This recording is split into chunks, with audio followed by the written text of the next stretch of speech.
אחרי תהליך ארוך של משא ומתן, חתמנו על חוזה, עברנו את התהליך התכנוני, עברנו את התהליך של המימון, קיבלנו ערבויות, פינינו את הבניינים, והיום אנחנו נמצאים בשלב מכריע של הפרויקט. אנחנו עושים בשביל לבנות מחדש את הבניינים האלה.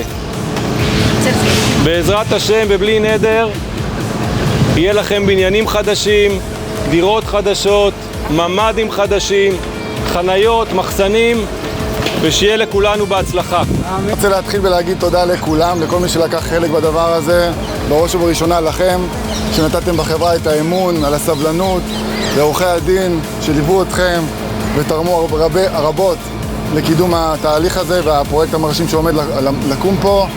הולכים להרס פה 3 בניינים, 36 משפחות שהולכות לקבל 36 דירות חדשות ועוד 120 סך הכל משפחות שהולכות להיות בפרויקט הזה. תודה לחברה, לעיריית פתח תקווה, לכל מי שדחף, המחלקה המשפטית אצלנו, מחלקת התכנון, מחלקת התחדשות עירונית. תודה על הסבלנות ונברך, ברוך אתה אדוני אלוהינו מלך העולם שהחיינו וקיימנו והגיענו לזמן הזה. ברוך אתה אדוני אלוהינו מלך העולם בורא פרי הגפן.